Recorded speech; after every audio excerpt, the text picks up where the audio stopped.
Good morning, students. Class 9. Today we will take the poem A Legend of the Northland. This poem narrates the legend of an old lady who angers Saint Peter because of her greed. In this poem, the poetess tells the story of an old woman who angers Saint Peter because of her greed and selfishness. Saint Peter is hungry and he visits the cottage of a little woman. The woman is baking cakes. The saint is angry and asks for food.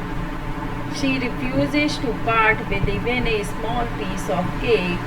So selfish and greedy the woman is that Saint Peter gets angry and curses her. She is turned into a woodpecker.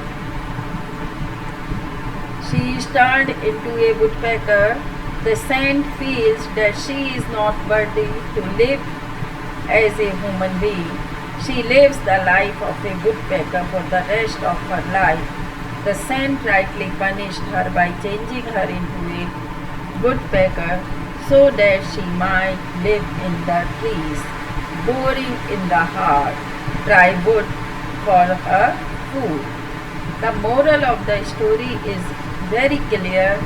We should always help the needy person.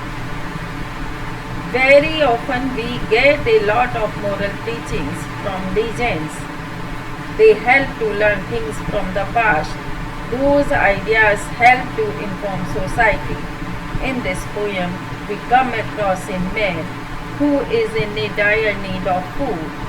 He visits a cottage to ask for food, but the woman of the cottage fails to provide him any. So he curses the woman for her selfish behavior. The need to treat one guest with affection is emphasized here. So the message of this poem is Saint Peter goes to the cottage and also a woman for food. The woman refuses to share even a small amount of food. The woman could have easily offered a little food to the saint, but because of the selfishness, the woman could have easily offered a little food to the saint, but because of selfishness, she refuses to do so.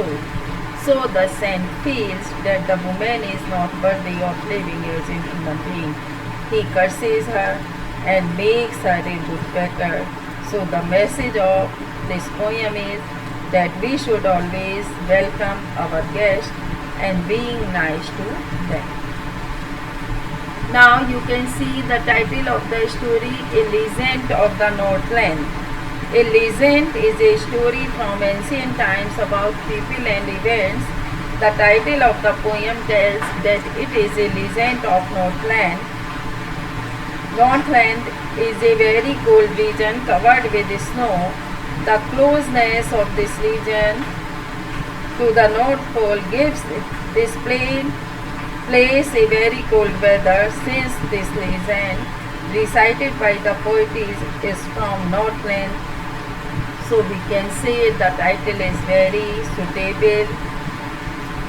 Now, in this poem you will see a lot of poetic devices has been used in this poem. Alliteration, personification, repetition, simile has been used.